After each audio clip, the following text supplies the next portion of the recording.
Hello there, welcome to NTV English News Bulletin. I'm Bhavana Casey. In the beginning, we have the headlines.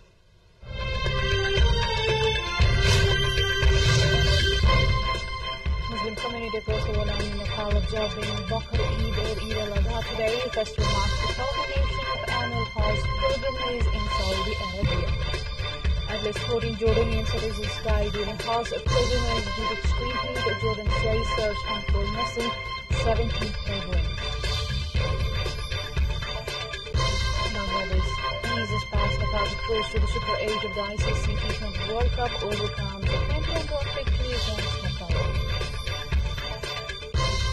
And defending champions England start their 2024 Euro Cup with the winning Jude Bellingham found a solo goal over Serbia in a tense Group C encounter.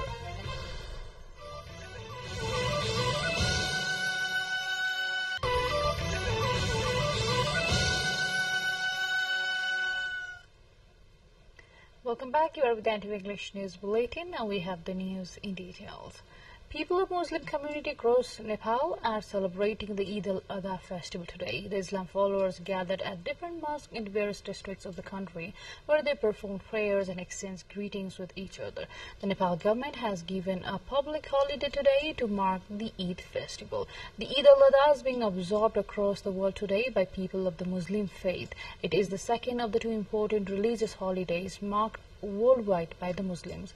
Also known as the Festival of Sacrifice, Eid al-Adha marks the end of Hajj pilgrimage. Giving message on the occasion of Eid al-Adha, Acting President Ramshahar Prasad Yadav has termed this festival as a symbol of happiness, brotherhood, goodwill, harmony, collectiveness, adding that this festival gives the message of unity to all. President Ramchandra Paudel will hold an official meeting with his German counterpart, Dr. Frank-Walter Steinmeier, today. President Paudel is in Germany at the friendly invitation of his German counterpart. Earlier, the Nepali embassy based at Berlin hosted a reception in honor of President Paudel. On the occasion, the president said that a one-time Nepali is ever a Nepali, urging them not to forget their soil and motherland where they are. He recalled that he had appealed to the international community to respect labor and social justice issues in his address to the conference of the International Labour Organization, noting that mitigating negative impacts of climate change is a common challenge in today's world. He stressed the need for developed countries to help developing ones mitigate the impact, especially those not responsible for it. Also on Sunday afternoon, President Paudel visited the institutes carrying out science and technology and research in the field of the climate change in Germany. President Paudel reached Berlin on Saturday night after wrapping up his visit to Switzerland. The Prithvi Highway has been obstructed due to the landslide. The landslide that occurred between Icha Kamana Rural Municipality, Ward Number 3, Fisling, and Mauakola revealed this morning has caused the road disruption, according to Chief of Area Police Office Mugling Nirala Bhandari. Bhandari informed that landslide occurred in the sites which were dug during the construction of the road. He said that the task of removing the landslide is currently underway. Due to landslide, the vehicles bound to the destination have been stopped on the way, it has been reported. With this update, time to go for a short break, but still to come we have.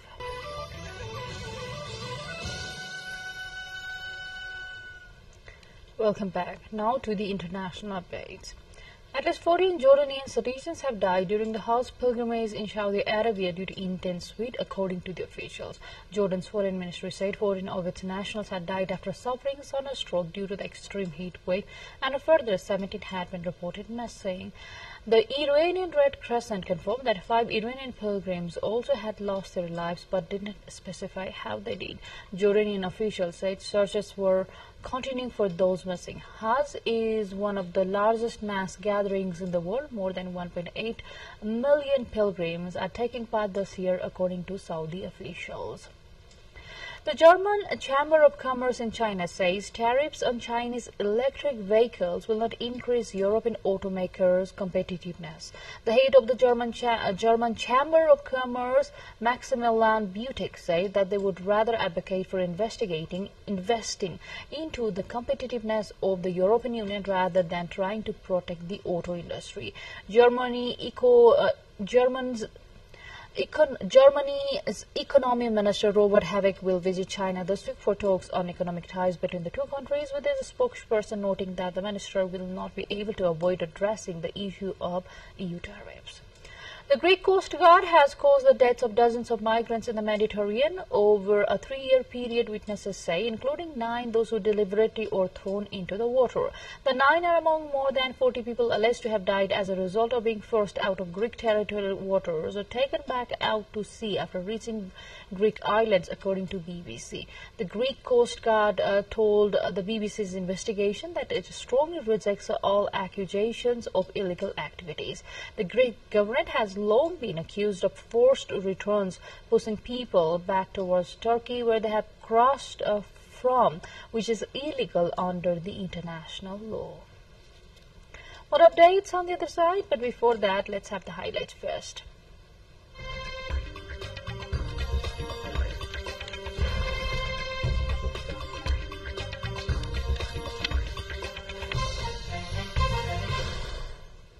Australian Prime Minister Anthony Albanese says that Chinese Premier Li Qiang's visit is an important step in stabilizing mutual relationship. The 4-day visit will see Li visiting 3 Australian cities: Adelaide, Canberra and Perth. The visit follows Albanese's trip to China last November, during which leaders of both the countries agreed to restore the essential bilateral dialogues and explore the further cooperation across multiple sectors. Li's visit may lead to breakthroughs on specific issues such as lifting China's ban on importing live lobsters from Australia. However, more profound challenges, especially mutual skepticism and strategic competition between the two countries in areas such as the South China Sea, may persist and are unlikely to be resolved through a single visit. A wild giant panda was recently captured on live camera at a conservation zone of the Giant Panda National Park in northwest China's Gansu province. The panda was wandering in the forest after eating. Some 100 wild giant pandas are estimated to live in the Gansu section of the Giant Panda National Park. Recently, authorities deployed 600 live cameras in the area of the high wildlife activity in the section to capture the wildlife activity and upload real-time data in the monitoring center. More than 100,000 clips of 21 wildlife species have been uploaded to the center. Two more updates, but before that, let's have the highlights first.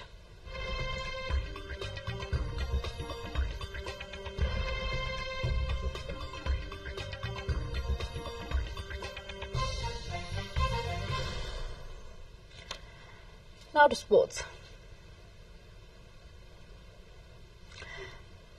Bangladesh overcame a spirited performance from Nepal to win by 21 runs and seal their place in the Super 8 stage of the T20 World Cup. In a tense encounter, Nepal fell short of their first win over a test-playing side as they failed to chase a target of just 107.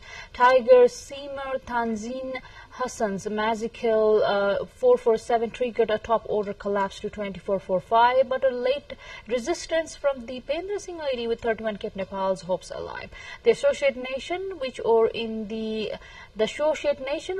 the game with 23 needed from last 17 balls, but Mustafizur Rahman bowled a wicket maiden in the 19th over to all but secure a victory. The win sees Bangladesh join India, Afghanistan and Australia and Group 1 for the next round and eliminate the Netherlands.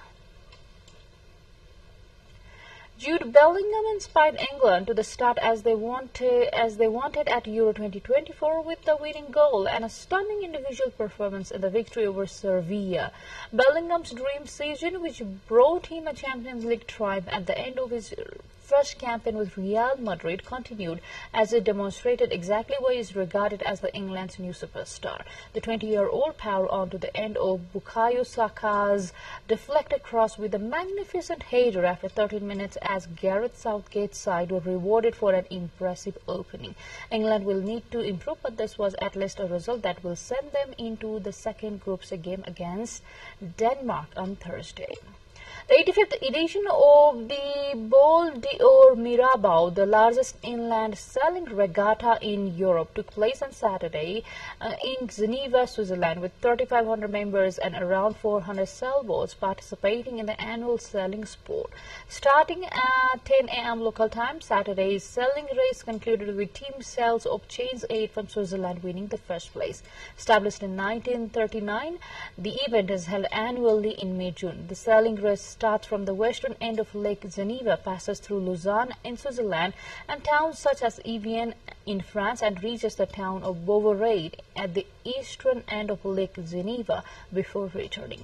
The total course length is 123 kilometers. With this update, we come to the end of this English News Bulletin, but before we say goodbye, let's have a quick reminder of the major stories.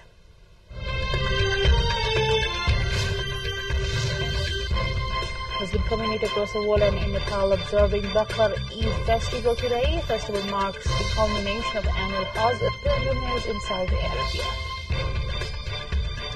At least 14 Jordanian citizens died during Hajj pilgrimage due to extreme heat. Jordan says search on for missing 17 pilgrims. Bangladesh eases past Nepal to cruise to the Super 8s of the ICC T20 World Cup, overcomes a 28-run victory against Nepal. Defending champions England starts its Euro 2024 campaign with a win. Jude Bellingham's pounds a solo goal over Serbia in Athens Group C encounter. That's all we have in this edition of English News Bulletin. I'll see you again with next round of English Bulletin at 6 in the evening. Till then, have a great time ahead and do stay tuned with us. Namaste.